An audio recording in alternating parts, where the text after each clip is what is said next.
Hello again everyone, welcome back again di Bitcoin Update. Guys, thank you so much for waiting.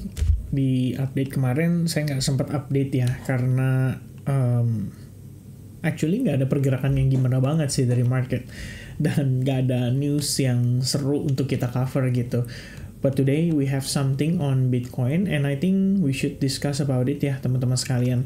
Dan lagi ini kan udah masuk ke penghujung bulan Maret. I think it's about time ya untuk kita ngomongin soal what's gonna happen on kuartal 2. Dan saya pikir untuk kita ngomongin soal kuartal 2 terkait dengan April, Mei, Juni, apakah akan ada sell in May and go away, atau mungkin April, Mei, Juni ternyata malah seperti kondisi-kondisi yang mungkin terjadi pada S&P 500 secara seasonality dari tahun ke tahun, dimana malah kuartal 2 itu ada tendensi relatively bullish, at least di bulan Juni.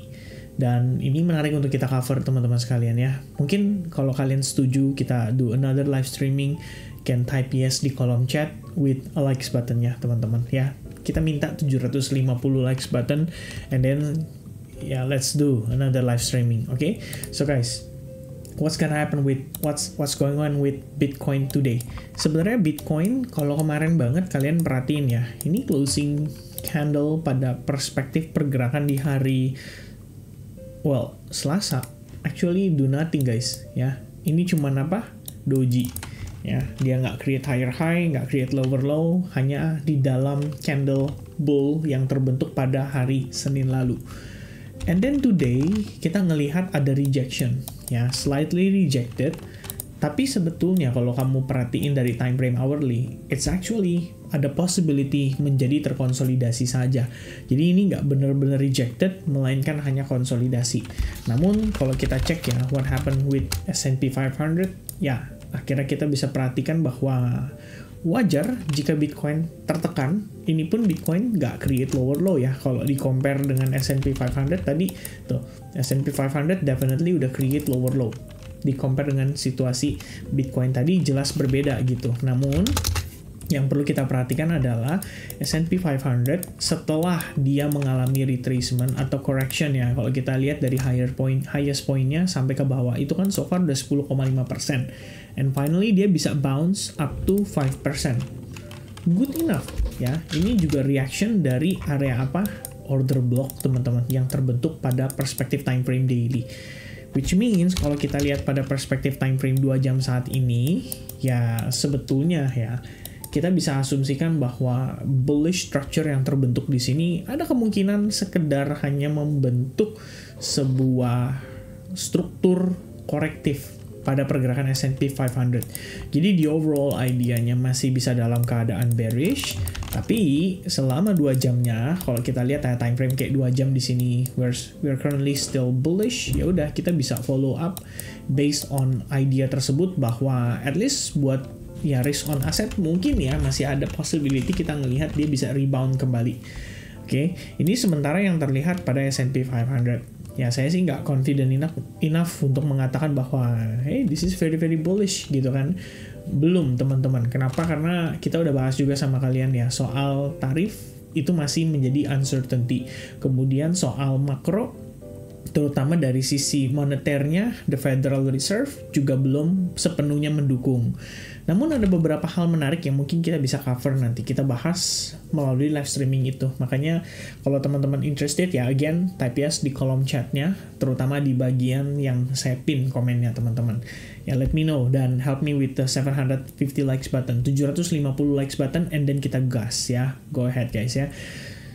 Ya, itu nanti bakal jadi pembahasan yang cukup menarik. But for today, teman-teman sekalian, ya, at least for S&P 500, ini kalau saya lihat ya, ini asumsinya kalau kita lihat kan dia kelihatannya nge-sweep liquidity ya dari sebenarnya sih kalau kita bilang nggak terlalu gimana banget ya. Malah saya ngelihatnya memang ini technically bisa aja dia menjadi imbalance gitu kan. Kalau itu ada imbalance terbentuk pada perspektif time frame daily ya, yang terjadi hari ini technically adalah proses rebalancing ya gitu. Jadi kita bisa bilang ini adalah bagian dari retracement-nya. Ntar pilihannya antara dia cover sampai kembali ke area order block-nya, or we can possibly see dia mungkin retest hanya sampai sini aja nih, yaitu area apa? Imbalance guys. Ya, the range imbalance itu mungkin bisa jadi area atau level di mana dia bisa kembali ter-rebound. Which means kalau case-nya seperti ini, ya Bitcoin juga masih bisa ngikut naik gitu. Another thing yang bisa kita lihat juga ada trend line, tapi trend line ini bisa jadi berfungsi sebagai liquidity, which means nantinya dia di sweep before dia benar-benar rebound. Itu bisa terjadi dan cukup sering terjadi, terutama untuk market yang sangat-sangat dimanipulatif. Ya, kalau misalnya teman-teman extend, Vin, bisa nggak nih ini SNR gitu kan, holding si S&P 500 untuk kembali rebound gitu? Bisa aja sebetulnya, tapi jarang teman-teman ya. Saya benar-benar jarang lihat yang namanya SNR itu di respect gitu. But trendline bisa jadi pengecualian gitu ya, kalau trendline gitu. Cuma kalau SNR, apalagi stock market gitu ya, wah ini kayak jarang-jarang gitu. Misalnya contoh begini ya, ini wah SNR nih, SNR ya kan, wah break nih break, wah naik nih naik, nggak jadi break gitu, fake out, ternyata diturunin juga teman-teman. Terus di bawahnya gimana ya, wah ini SNR nih terakhir kali nih, open buy limit ya kan, ternyata di sweep juga gitu. So, specifically buat yang namanya stock market ya, kalau kita lihat pergerakannya jarang respect gitu. Malah biasanya dia cenderung rebalancing tuh sampai ke area-area ekstrim gitu. For example, like this one ya, tuh kamu bisa cek. Tuh kan, harga turun, balik rebalancing, balik lagi turun, balik lagi rebalancing, habis itu consolidate, baru kemudian dia break. Ya, jadi buat case-nya si S&P 500, in case nih kita ngelihat dia balik turunnya, mungkin sampai sini gitu dia rebalancing, itu saya nggak heran gitu. Dan pada saat itu terjadi, berarti apa? Bitcoin-nya kemungkinan juga bisa tertekan gitu ya. Tapi untuk saat ini gimana, Vin? Sebenarnya saya masih ngambil acuan dari previous update loh guys. Jadi kalau kalian lihat channel yang kita gambarkan itu masih ada. Kemudian internal structure-nya sendiri juga masih sama ya. Berdasarkan apa? Ini Fibonacci 62% retracement and 79%. Kemudian di sini ada imbalance, which means kalau misalkan kita ngelihat Bitcoin-nya dia turun dulu gitu kan, selama dia bertahan sih oke. Tapi kalau dia nggak bertahan, katakanlah ya dia break dari trendline gitu. Oke, ini mengecilkan probabilitas untuk Bitcoin bisa rebound lagi gitu. Kenapa? Karena kalau sampai itu terjadi, apalagi ya kalau di time frame hourly kayak 4 jam, 2 jam aja teman-teman, ini udah bakalan cenderung kurang begitu baik. One of the reason adalah kita ngelihat posisinya Bitcoin in the higher time frame itu masih berhadapan dengan trendline, dan trendline itu masih bisa banget untuk menjadi area atau level di mana Bitcoin bisa terreject dan finally dia bergerak ke range yang lebih rendah. Yaitu concern yang kita harus perhatikan. But anyway guys, kalaupun Bitcoin ya ini bergerak ke range yang lebih rendah, actually sebenarnya kita nggak perlu terlalu khawatir yang kayak gimana banget. Kenapa saya katakan begitu? Karena sebenarnya kalau kita lihat ya dari gambaran secara keseluruhan, ini saya pernah analisis kan sama teman-teman ya, ABC corrective wave, falling wedge-nya sih sekarang udah nggak divalidasi. Ini saya hapus-hapusin gitu kan. Tapi ada beberapa area yang saya pikir kita masih bisa pakai untuk acuan kita gitu. Nah, salah satu area yang perlu kita pakai untuk acuan kita itu adalah ini guys ya. Seandainya chart ini saya kondisikan seperti ini. Teman-teman apa sih yang kamu lihat gitu? What is going on ya with Bitcoin currently? Wah, ini Bitcoin bearish banget, Vin. Lower high, lower low, lower high, lower low, naik corrective, membentuk semacam bear flag pattern and then break another low, creating lower low gitu. Sekarang dia naik. Kalaupun seandainya nih teman-teman sekalian ya, kalau kita lihat kondisinya kayak gini dan andaikan kita ngeliat wah Bitcoin naik lagi nih ya, wah ini mah cuma testing support doang nih, dari previous support nih harusnya jadi resistance gitu. Masih mungkin nggak sih untuk kita ngelihat Bitcoin turun? Yes, I believe so gitu ya. Jadi kita ngelihat kalau kondisinya kayak gini dan teman-teman somehow ngelihat bahwa, wih, menurut gue Bitcoin ini scam nih ya, kayaknya rock pull ya, berpotensi untuk turun lebih jauh lagi gitu. Well, ya that's actually ya teman-teman ngelihat secara objektif. Nah, kalau kita balik chartnya, itu yang sebenarnya kalian lihat, artinya kalian juga bisa memproyeksikan bahwa ada potensi loh untuk Bitcoin bisa naik lagi. Ya, sebenarnya lebih kurang kayak gitu. Dan memang ini area-area menarik gitu ya. Weekly, fair value gap, kemudian ada CME gap. Ini udah ke-filled gitu. Belum sepenuhnya ke-filled, tapi setidaknya sudah ada sebagian yang ke-filled. Minimal 50% lah udah mulai keisi gitu ya. Dan kalau ternyata dari situ sebenarnya ada reaksi, wajar gitu. Tapi kalau misalkan kita juga kan ngelihat bahwa sentimen masih jelek di mana-mana, kelihatannya demand-nya kurang. Walaupun ya kalau kita lihat ETF sendiri dalam 2 minggu terakhir somehow mulai positif gitu kan. Udah mulai ada tanda-tanda inflow, tanda-tanda kebangkitan gitu. Tapi itu aja nggak cukup gitu. Mungkin kita butuh sesuatu ya. Mungkin kita butuh trigger. Probably trigger yang bisa supporting untuk kita ngelihat kondisi tersebut terrealisasi.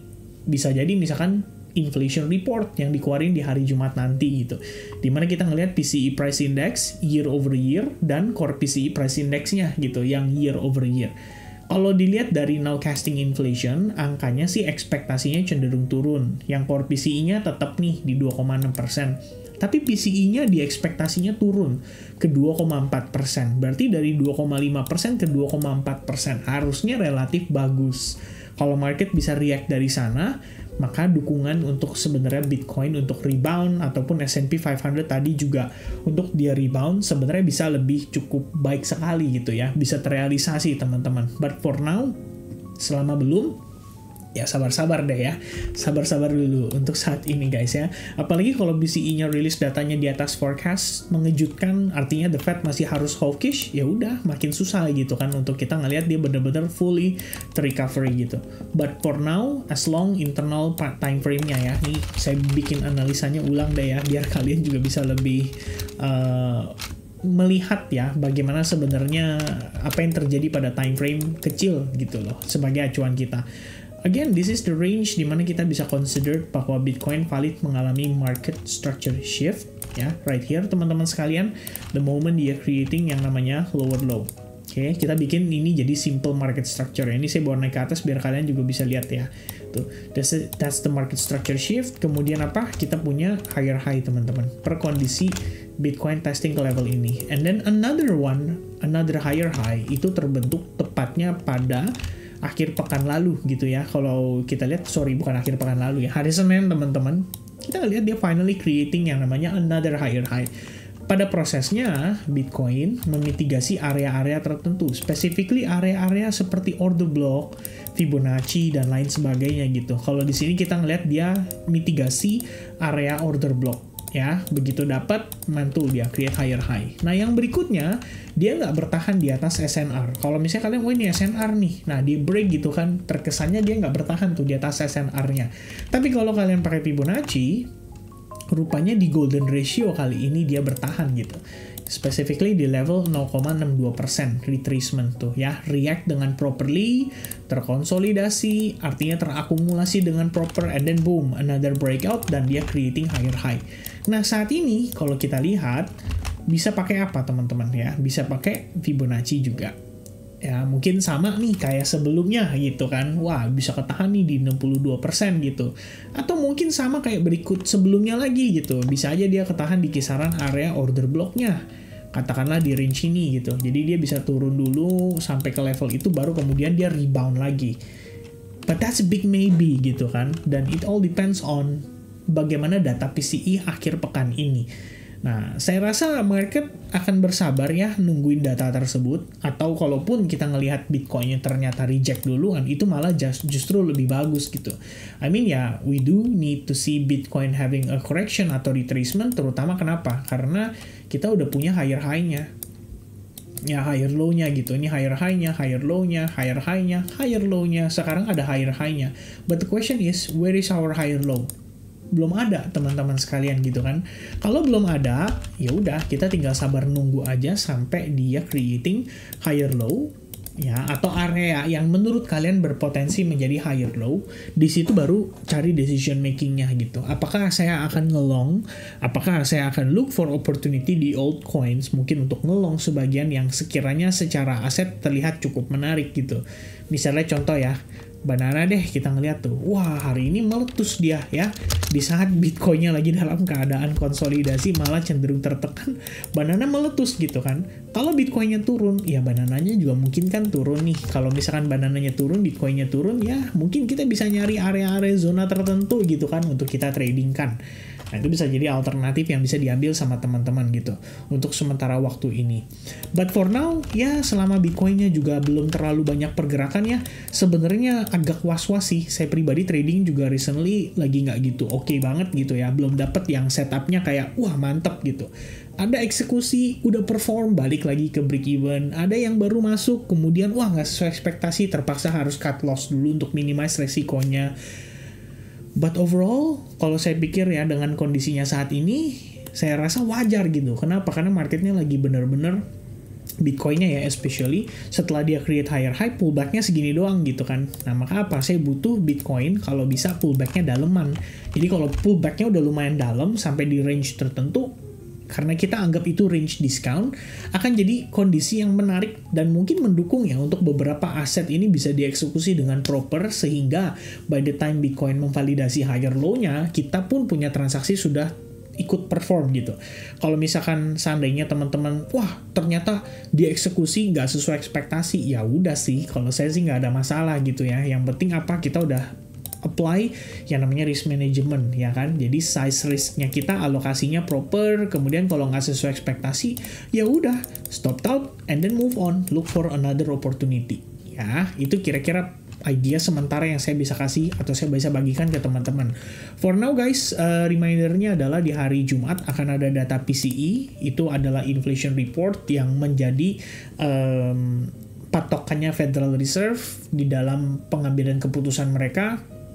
So that's gonna be very important, and pay attention ya di data tersebut teman-teman ya. Do not over trading ketika menjelang data ya, tetap stay safe lah ya di dalam transaksi sehari-hari. Okay, so guys, I think that's gonna be the update for today. God bless to everyone and I'll see you guys again in the next update guys. Bye bye.